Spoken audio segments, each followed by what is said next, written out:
يا أيها الناس اتقوا ربكم الذي خلقكم من نفس واحدة وخلق منها زوجها وبث منهما رجالا كثيرا ونساء واتقوا الله الذي تساءلون به والأرحام إن الله كان عليكم رقيبا. وقال عز وجل بسم الله الرحمن الرحيم يا أيها الذين آمنوا اتقوا الله وقولوا قولا سديدا يصلح لكم أعمالكم ويغفر لكم ذنوبكم ومن يطع الله ورسوله فقد فاز فوزا عظيما. وقال عز وجل بسم الله الرحمن الرحيم يا أيها الذين آمنوا اتقوا الله حق تقاته ولا تموتن إلا وأنتم مسلمون. صدق الله العظيم ونحن على ذلك من الشاهدين والشاكرين والحمد لله رب العالمين.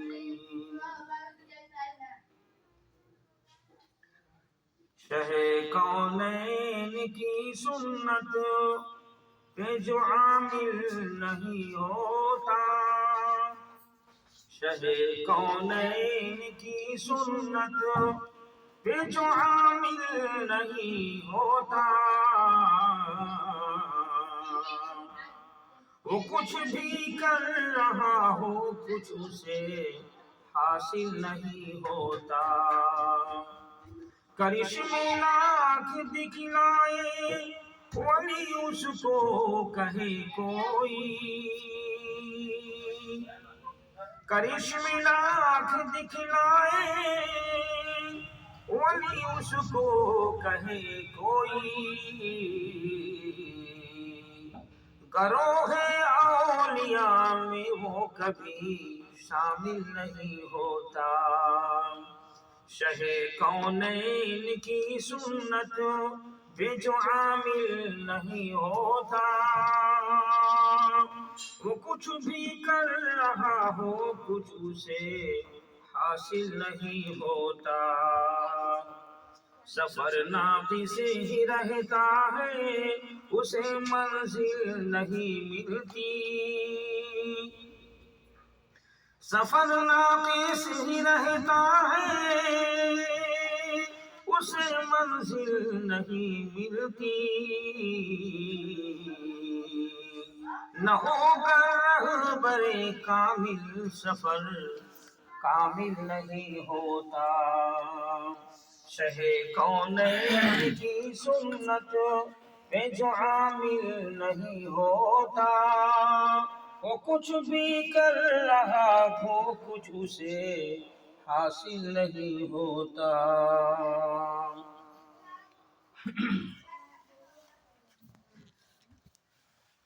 میری پیاری ماں اور بہنیں، معزز حضرات،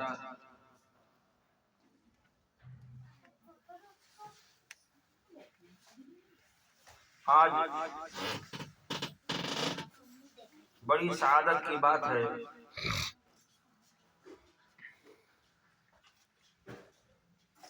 کہ سرور کائنات فخر موجودات جناب محمد رسول اللہ صلی اللہ علیہ وسلم کی سنت جو نکاح ہے وہ اس کو ایجاد میں لانے کے لیے، اس میں جو خیر کے ارکان ہے، خیر کے جو کام ہے، اس کو سماعت کرنے کے لیے آپ متفکر ہوئے کہ ہمیں اس موقع پر کچھ باتیں ایسی مل جاتی ہیں جس میں اپنے صاحبزادے حافظ عبد الباسط سلمہ کے نکاح سے میں جوڑ دیتا تاکہ قیامت کے دن مولا کریم کی بارگاہ میں مکمل محمد کا مالک ہو جاتا. آپ نے اس لیے اس موقع کو غنیمت جانا اور ہم جیسے ناقص کو آپ نے دعوت سخن دی. اللہ تبارک و تعالیٰ آپ کی اس اخلاص کو قبول فرمائے اور اللہ تعالیٰ آپ کے بچے کے نکاح کو جناب محمد رسول اللہ صلی اللہ علیہ وسلم کے طفیل میں ان کے نکاح کو قبول فرمائے اور خیر و برکت کا اللہ تعالیٰ اسباب بنائے۔ میرے محترم بزرگوں، دوستوں، میری پیاری ماں اور بہنیں، بہت کم ایسا موقع دیکھا گیا کہ لوگ نکاح کے موقع پر اپنی اصلاح کی فکر کرتے ہوں۔ ان کو تو ڈراموں سے فرصت نہیں ہے۔ آپ نے تو ماشاءاللہ اپنے دل میں یہ بات رکھی کہ کہیں ایسا نہ ہو کہ کوئی چوک ہو جائے اور خدا کی بارگاہ میں نکاح کی برکت نکل جائے، اس لیے آپ نے یہ فیصلہ رکھا کہ نکاح کے جو ہمیں اللہ کے ہاں صلہ ملنا ہے مکمل ملے، ورنہ لوگوں کو ایسے موقع پر کہاں موقع ہے اپنی اصلاح کی۔ اسی لیے قرآن کریم جو نکاح کے موقع پر اللہ کے نبی نے 3 آیتیں پڑھی تھی، اور ان آیتوں کو میں نے آپ کی خدمت میں پیش کیا تھا۔ حالانکہ قرآن کریم کے بہت سے ایسی آیتیں ہیں جس میں وَأَنكِحُوا الْأَيَامَ مِنكُمْ وَالصَّالِحِينَ مِنْ عِبَادِكُمْ وَإِمَائِكُمْ إِن يَكُونُوا فُقَرَاء يُغْنِهِمُ اللَّهُ مِنْ فَضْلِهِ۔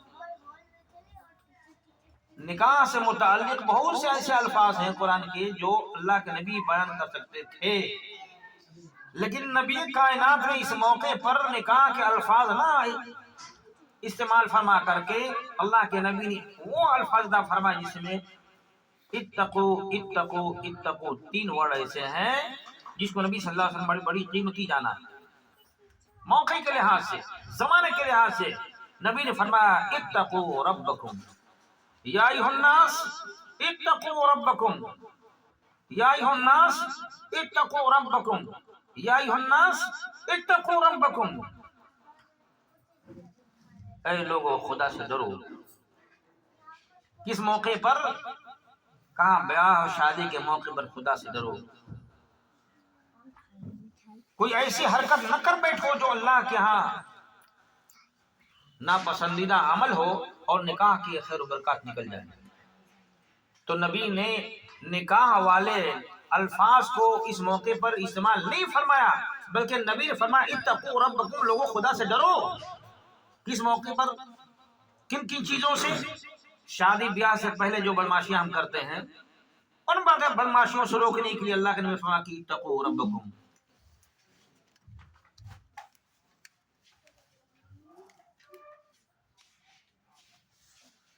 The Bluetooth device is ready to pair. کہ اتقوا ربکم، مولا سے ڈرو۔ نکاح سے پہلے آپ اصل میں دین کا علم تو رہ نہیں گیا۔ مردوں کا ستر عورت ناف سے لے کر کے گھٹنے تک ہے۔ ایک مرد کے لیے حلال نہیں ہے کہ مرد کے سامنے گھٹنے کے کھول کر کے یا ستر عورت کو کھولے اور غیر مرد اس کو دیکھے۔ جب ایک مرد کے لیے ستر عورت کا دیکھنا، مرد کا ستر عورت دیکھنا حلال نہیں ہے، تو عورتوں کے چہرے اور دونوں ہاتھ کہنیے سمیت اور دونوں پاؤں ٹخنے تک، ان 3 جگہوں کے علاوہ کسی غیر عورت کو دیکھنا کہاں تک روا و صحیح ہو گیا؟ لیکن ایسے موقع پر تمام شریعت کو اٹھا کر آرمائی کر دیتے ہیں، ہم اپنی عمل کرتے ہیں۔ قرآن نے کہا اتقوا ربکم، بدماشی سے بچو۔ جن عورتوں کو عورت کے سامنے ان کا کھولنا حرام تھا، آج اس عورت کے اس حصے کو کھول کر عورتیں یا حجامن آ کر اس کو کھول کر کے ہلدی لگاتی ہے۔ قرآن نے کہا اتقوا ربکم، من بدماشی سے بچو۔ جب آپ شرک، خرافات اور بدماشیوں کو شامل کر دیں گے نکاح کے اندر، تو اللہ تبارک تعالیٰ نکاح کی برکت کو اٹھا لیں گے۔ اسی لیے فرمایا اتقوا ربکم، اللہ سے ڈرو۔ جن عورتوں کو اونچی آواز سے قرآن پڑھنا حرام، آپ کے پڑوس میں مسجد ہے، مسجد میں اذان نہیں ہوئی، مسجد میں امام صاحب نہیں آئے، مقتدی نہیں آئے، نماز نہیں ہوئی، مگر عورت کے لیے شریعت نے جائز نہیں دیا کہ جا کر وہ اذان دے دے یا جا کر امام کے اوپر نماز پڑھا دے۔ جن عورتوں کو مسجد میں جا کر قرآن پڑھنا، قرآن پڑھانا، قرآن اونچی آواز سے پڑھنا شریعت نے حرام قرار دیا،